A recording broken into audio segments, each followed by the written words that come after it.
This beautiful little thing is the Ricoh GR III. It's got an aps-c sensor, but is it worth £800?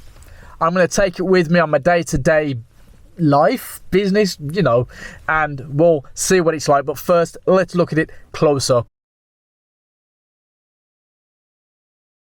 Very compact indeed, and that's one of the big deals about this. 257 grams with an aps-c 24 megapixel sensor. Look how quickly that was on and ready. They say 0.8 seconds. Yes, it's a fixed 18.3mm f2.8, so 28mm equivalent. We're not going to go through all the specs, it's just a quick overview. I do like how everything is nice and flush there. I'm not convinced about this dial and this dial on the back for the exposure compensator, but I'll get used to that if need be.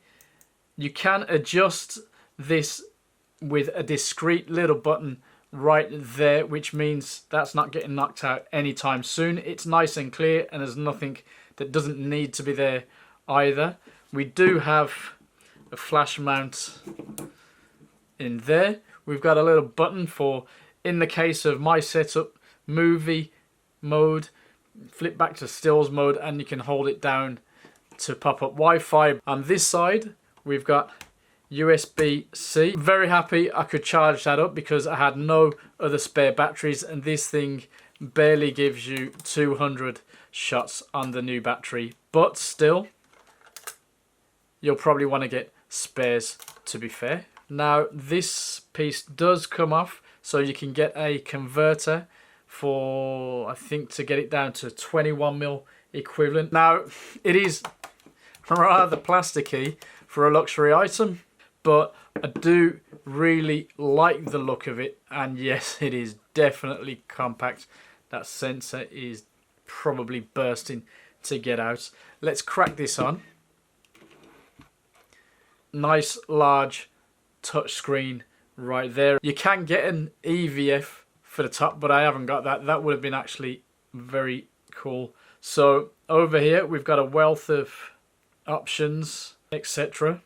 Now, you do have a hybrid autofocus system. You got face detection. If you're new to the system, this, for example, snap focus distance is very interesting. Full press snap, so pretty cool. Focus peaking is in there. You do have pretty decent ISO range, which is worth testing. I've stuck it right to the craziest, 102/400. Now, there's two ways of looking at this. Is it good value for £799, or is it a nice, sweet little shooter, kind of a range finder deal for you street guys?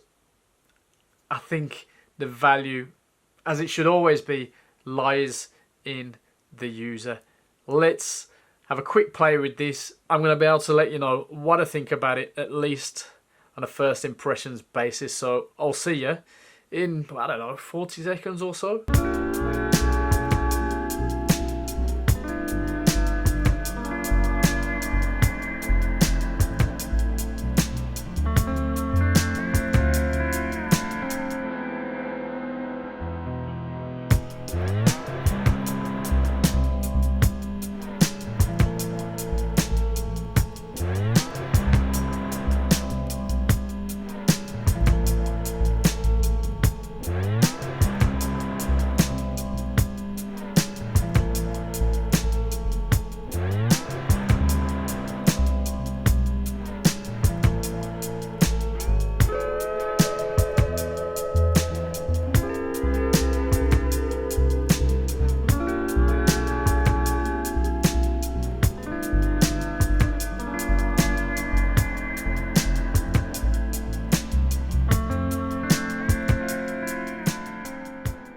Right, I know this is not a vlogger's camera by any stretch of the imagination, but you know, it's got video. And for me, if I was to own it, because of that small size and beautiful sensor, I'd probably want to put it to use occasionally for quick videos like this, and that's why I'm testing it. But I think you'll agree it's quite low on the priorities for this camera, and possibly for the majority of people buying into this system. System the right word? Anyway, that's that test done. I can get back to shooting stills. There are billions of people on the planet and most of them are absolutely fantastic in their way, but you're not going to fall in love with every single one, are you? I mean, you should only be falling in love with one person, and that could be the same for cameras. The GR3 is a camera that you should fall in love with before you buy it, and that means getting out and trying it out, unless you're already a GR fan. And if you're a GR fan, you're probably already lining up some not so nice comments below. Actually, I think GR fans seem to be pretty sound people, so hopefully you guys will be constructive and let us know what we should be looking out for with this thing. But you know, you're not going to fall in love with every single camera in the same way I fell in love with Fuji cameras and old stuff that I've had in the past. It didn't happen for me, but that's not to say it's not a cracking little camera. You see, this thing is tiny, and even though I said it was plasticky, it actually feels really good. That little grippy thing there is actually very nice, much nicer than this dodgy light that I've got coming across my face. And talking about dodgy light, this handles highlights real nice. The image quality from the aps-c 24 something megapixel sensor is absolutely crisp. In fact, so sharp.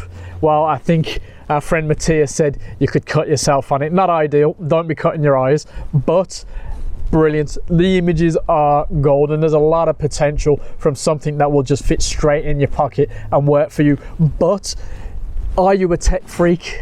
I don't think if you're looking at this camera you necessarily are. You may even be the old school street photographer style, and that means this might be a camera that takes your eye. Will you fall in love with it? Well, only you know that. This thing has some real redeeming features. The monochrome images from this, yeah, I don't want to be one of those cheesy guys that just shoots black and white, but stick this in monochrome, have a little tweak to your tastes, and you could have some real fun. Now, I'll be honest, I was not in the mood for street photography.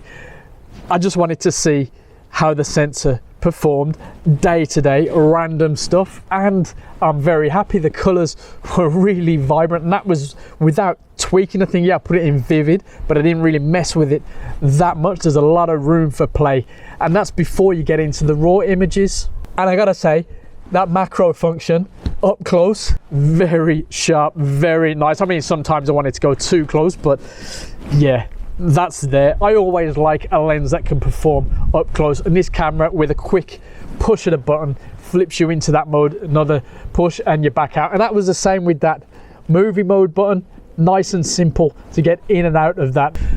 The movie mode was not for me, frankly. I gave it a go, not happy with the movie mode, but like I said, I don't think you're going to be that interested with that. I mean, this sunlight really is a pain in the neck, isn't it? Let's take a quick snap then.